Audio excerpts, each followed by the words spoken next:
Dear students of Honors Part 2, hopefully you are keeping well. I am Siddhartha Shankar, an assistant professor in English in Government Horoganga College, Munshiganj. Dear students, you will be notified your, about your test examination soon. Therefore, you are requested to take a good preparation for that examination. The date of your test and in course will be announced together. In fact, the both examination will held together. Now I am going to continue my reading from the poem To a Skylark by P.B. Shelley. In my previous class, we have read up to stanza 15, and there you came to know that the poet was unable to find anything which can be compared with the joyousness of the skylark.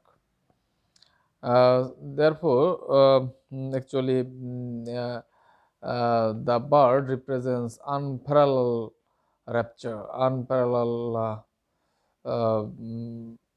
It is a unparalleled joy. Now, today I am going to start from stanza 16. So let's follow. With thy clear keen joyance, longer cannot be, shadow of annoyance, never come near thee. Thou lovest, but never knew love's satiety. Uh, Here you see, with thy clear keen joyance. That means keen joyance, clear keen joyance. This a phrase which means intense happiness, clear keen joyance, sharp happiness, intense happiness. So uh, the bird has clear keen joyance. Languor cannot be. Languor is the opposite of keen joyance, which means languor means sadness or depression. So languor cannot be, shadow of annoyance never came near thee. That means you are free from sadness. Sadness or languor can never touch you. That means you represents clear keen joyance. Thou lovest, but never knew love's sad satiety. That means you represent love, but in the mortal world, we find that in love, there is some pain. Where there is love, there is also some pain. But this bird, or the song of this bird, uh, never experience that sadness of love. That means, uh, mm, you know, in our in our life or in human life, sometimes love may lose its attraction, but the skylark doesn't loses attraction from our heart. Um, so that there is a sad consequence of love, but in mortal love, in the case of human love, but in the case of the scalar, it is ever joyous, it has no sadness. That means the bird represents complete happiness. Waking or asleep, thou of death must deem things more true and deep than we mortal dream. Or how could the notes flow in such a crystal stream? This is a question. So let's know about stanza 17.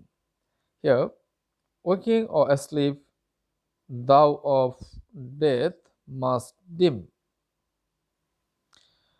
Uh, Whenever you waking or asleep, thou you of death must dim things more true and deep than we mortal dream.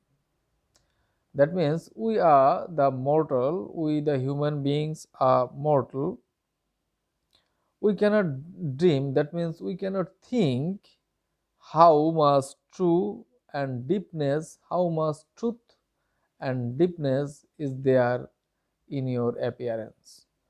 We can't ever think about that. We can't ever dream about that. That means we cannot imagine how joyful you are, how depth is there in your song, and how much truth is there in your song.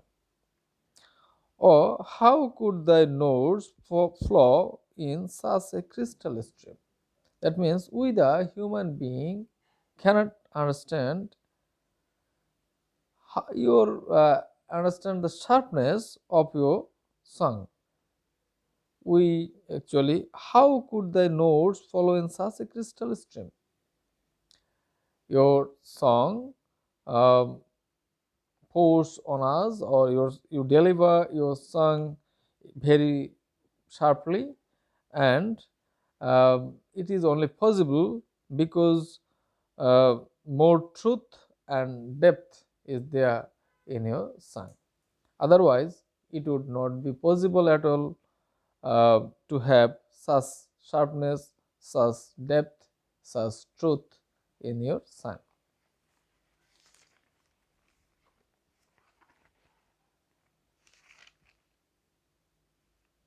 Now, let's move to stanza 18. We look before and after and pine for what is not. Our sincerest laughter with some pain is fraught. Our sweetest songs are those that tell of saddest thought. Now, here you see, we look before and after. We means we the mortals, or we the human beings, we always look back and think for the future. Before means past and after means future.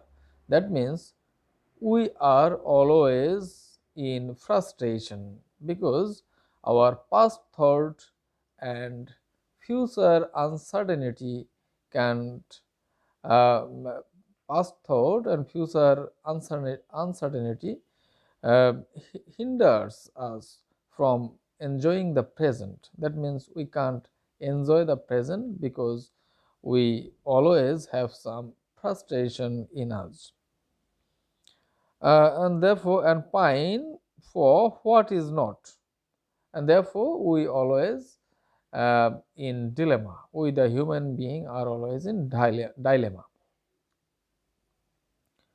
Our sincerest laughter with some pain is fraught.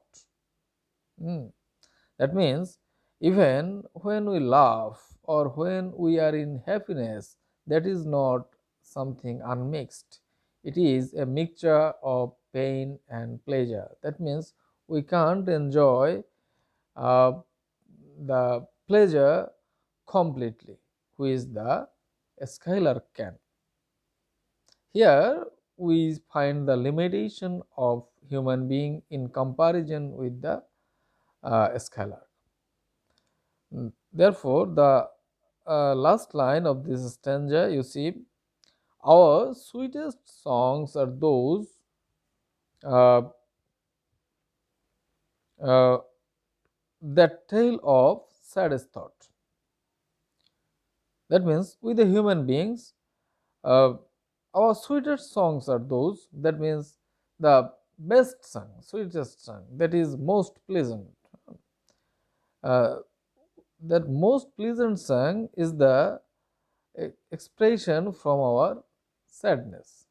That means our whenever we the people are very happy, in that happiness there is a mixture of sadness. In fact, that happiness uh, come comes forth from sadness. So our sweetest songs are those that tell of saddest thought. So here we find some sort of pessimism in human life. Actually, uh, in our present life or in human life, there is nothing which can give us complete satisfaction. Rather, there is a mixture of pleasure and pain, and when we are happy, uh, there is some sadness hidden in our mind, and therefore our sweetest songs are those that tell us of saddest thought. That means sadness represents through our happiness. Sadness is represented through our happiness.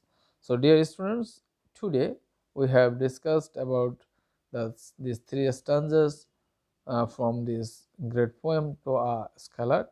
In my next class, I will discuss the rest of the poem. So, thanks for watching.